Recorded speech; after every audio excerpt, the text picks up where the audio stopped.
Welcome to the program. I'm Jeff Schechtman. The history of political parties in America has been a small c conservative one. We can mark on one hand, really, the number of times that parties have profoundly shifted in their fundamental ideas and players.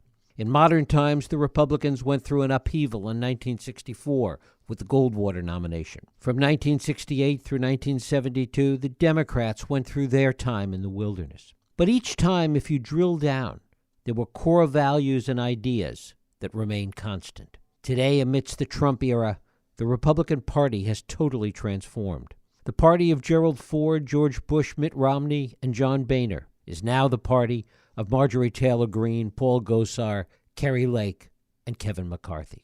Where once marginal tax rates and less government was the engine that drove the party, today it's driven by a MAGA movement that seems to want to turn back every aspect of liberal society, from the Enlightenment to the present. A kind of counter-revolutionary force that seems to want to actually harness the power of government to defend what they see as the nation's traditions, now under siege by liberalism, globalization, and corporations. And to do it in a way that weaponizes meanness, truculence, and violence as a legitimate instrument of policy.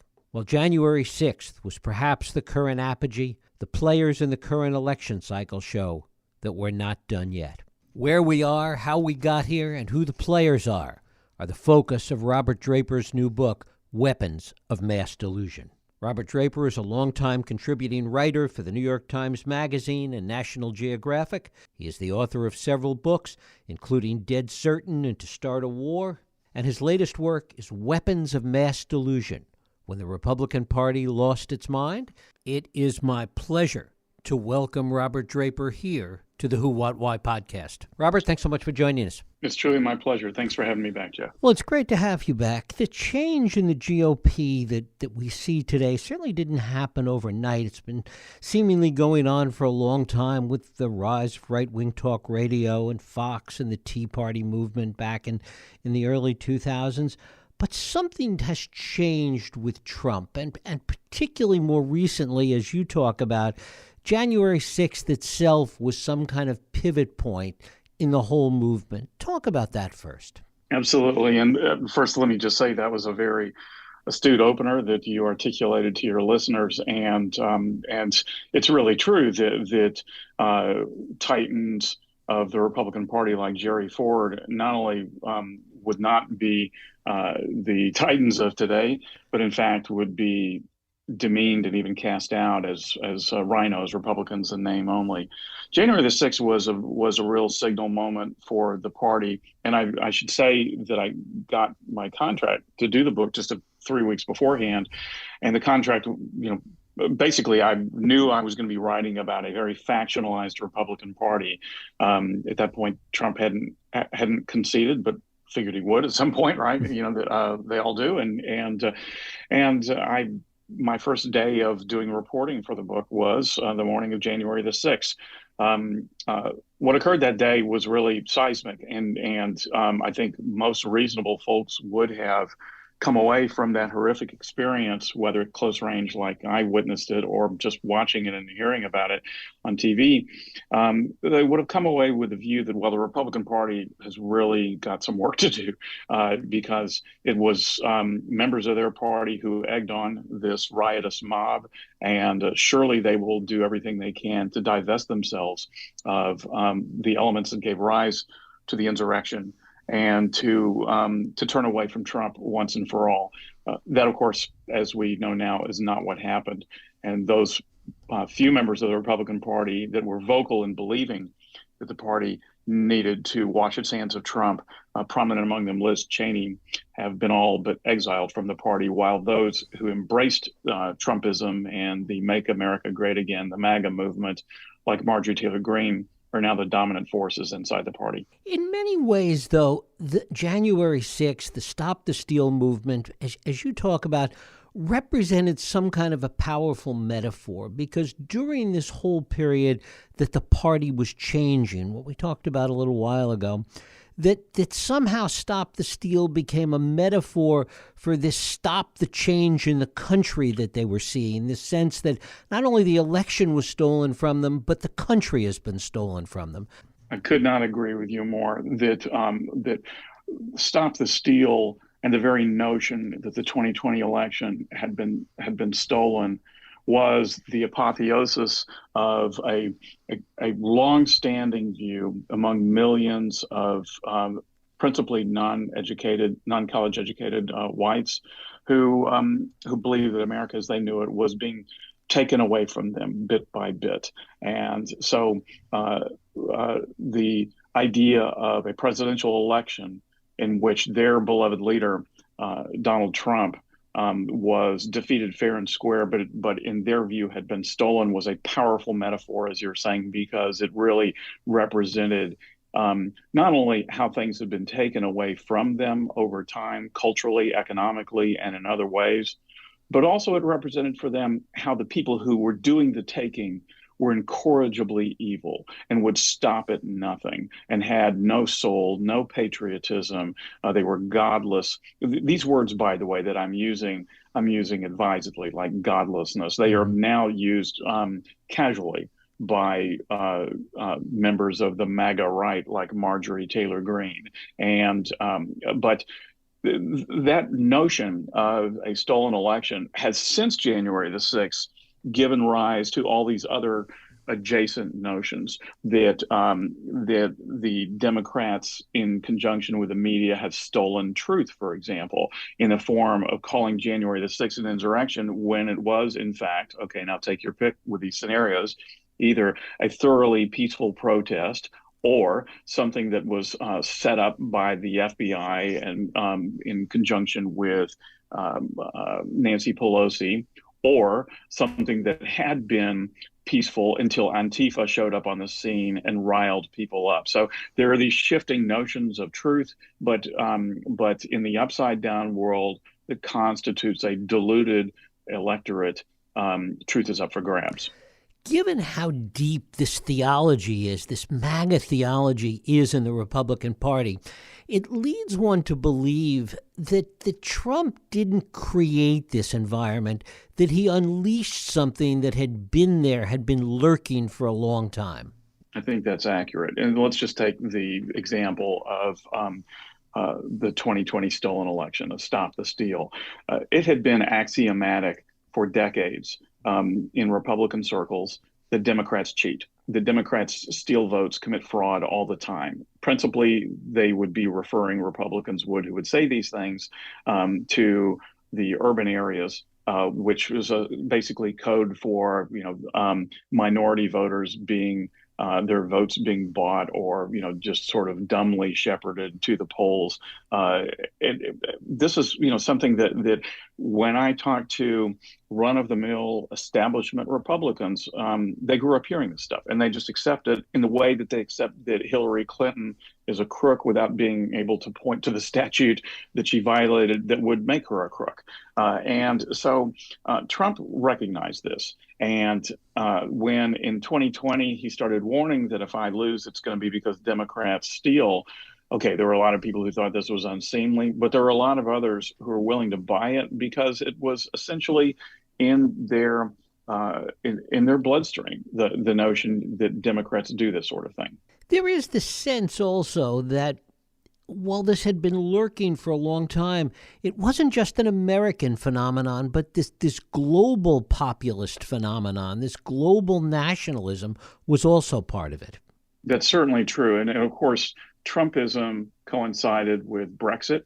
And then there had already been, authoritarian regimes throughout the world, such as in Turkey, but we saw in Viktor Orban in Hungary and in other places, the rise of authoritarian figures in response to a wave of nationalism that was sweeping the globe. And this nationalism, as to its root causes, some of it has to do with the belief that being more quote unquote globalistic, being part of a global community, has not worked out for various citizens, and part of it is frankly racism. The view that immigration, that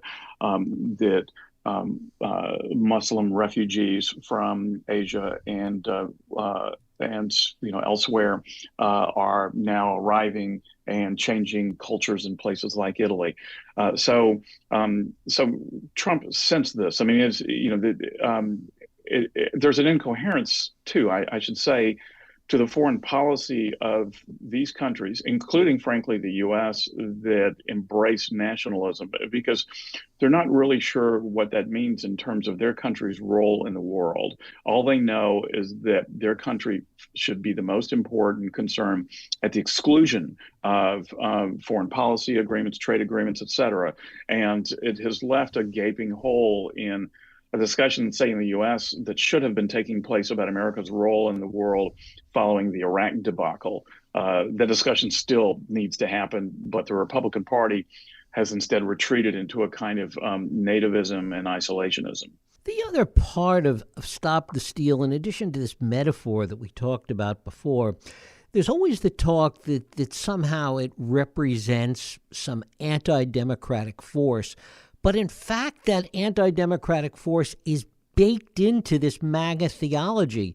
You talk about several stories where you hear from some of these MAGA people the idea that democracy is antithetical to what they think needs to happen to the country. Well, and I think that for them, the ultimate proof of that came in the form of January the 6th. They believed that the election had been stolen, that a democratic election had been undermined by malevolent actors on the left.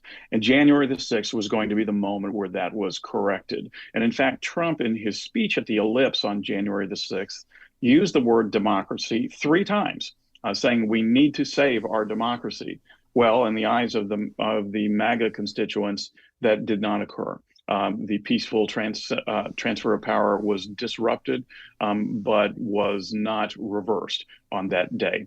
And henceforth, you now hear MAGA constituents, and I've, in my reporting, encountered many of them, who view democracy as something that's been weaponized against them. And some of them have taken pains to say, and I illustrate this particularly in a story I did for the New York Times Magazine while doing my reporting, focusing on the Republican Party of Arizona. You hear them say that we're not a republic, we're not a democracy, we're a republic. And it's not that they were making some fine academic point.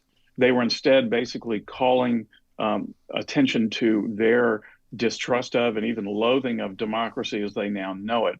For them, democracy means mob rule. It means 50% plus 1 equals you can take everything away from me. Again, it represents forfeiture. And for people who no longer, who feel like they've been losing all too often after winning for so very long, and now feel like anything that looks like loss must be theft or must be part of this dirty word that democracy has become. Does history give us any guide that you've seen anywhere along the way where the fringes of a political party, the fringes of a political movement have become so ingrained in the mainstream of that movement?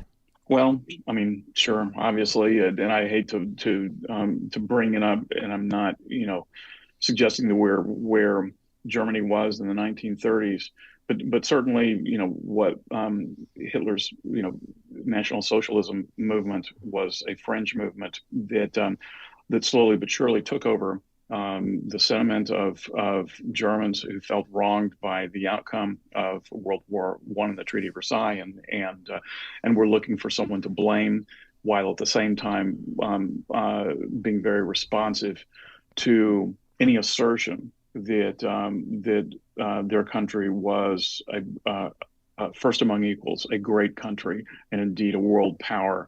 And my grandfather, who was Leon Jaworski, the Watergate special prosecutor, was earlier a prosecutor of the first Nazi war crimes trials in Dachau. He wrote a book about this experience called After 15 Years. And the basic message of the book was, after 15 years of prosecuting this, I'm here to tell you in 1960 that what I witnessed in Germany can happen elsewhere, and certainly in America, as long as you have these sort of credulous electorate yearning for meaning, yearning for someone to blame, and a demagogue who is willing to play to those base instincts. And all of this gets put on steroids in this day and age with 24-hour news cycles, social media, and the ability of people like Trump and Carrie Lake and others to manipulate the media in modern ways that make all of this even more dangerous, it seems. I think that's correct. And of course, it coincides with a steady erosion of trust in the major American institutions, government, big tech, education, but also the media.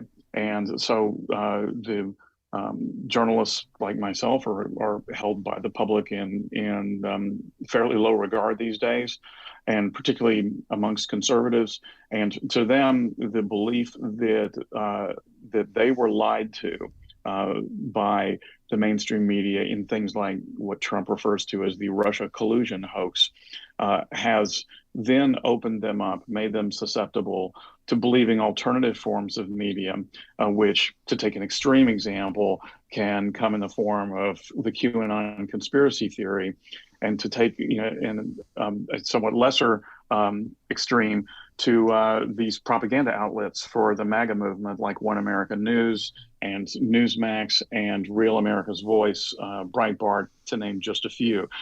These are not true media outlets. I mean, they have media credentials, but they are essentially propaganda outlets for Trump, and yet they provide the quote unquote facts that listeners and readers in that movement want to hear. So they believe what they wish to believe, and in turn disbelieve everything that the mainstream media says.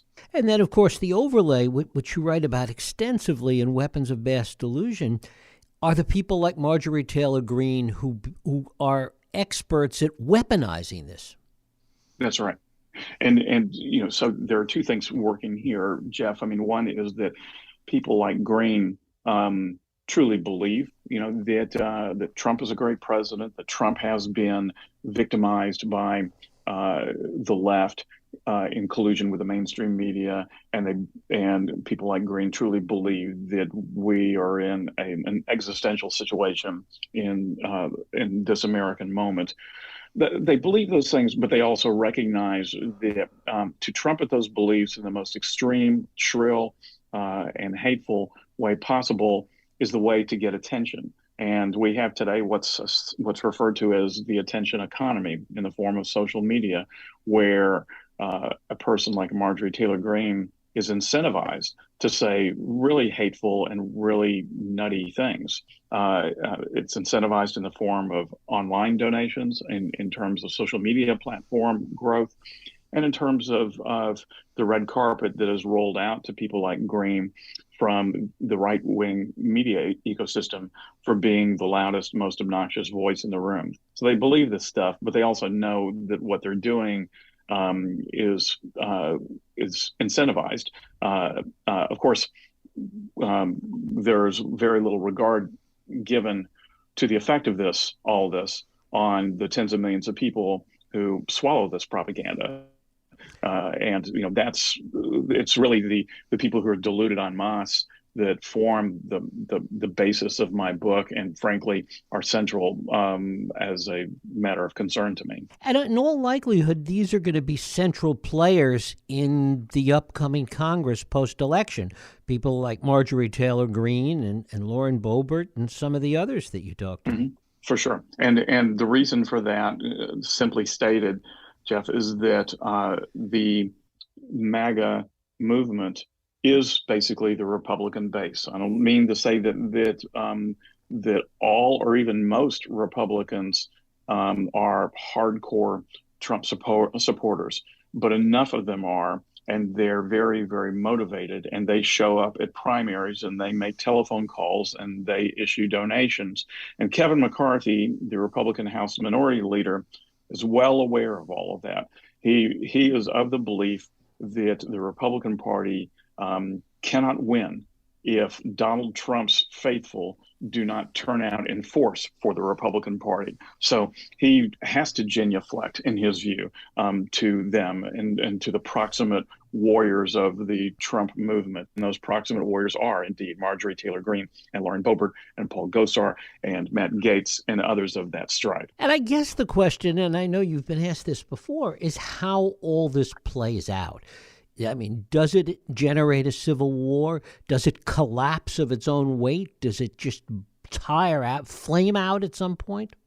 Well, for there to be an intramural civil war, a civil war within the party, both sides have to fight. And right now, I don't see a whole lot of evidence, Jeff, that the kind of mainstream establishment Republicans have any appetite for that fight. Instead, they've kind of gone to ground. They're afraid that if they challenge, with a few pointed exceptions, but for the most part, they're afraid to challenge the Marjorie Taylor Greens because they're afraid they'll get primaried. And if they get primaried by a more MAGA um, uh, type candidate, they're likely to lose. The argument these people, these establishment Republicans often make then is like, I'm not going to, look, not only do I not want to lose my job, you don't want me to lose my job.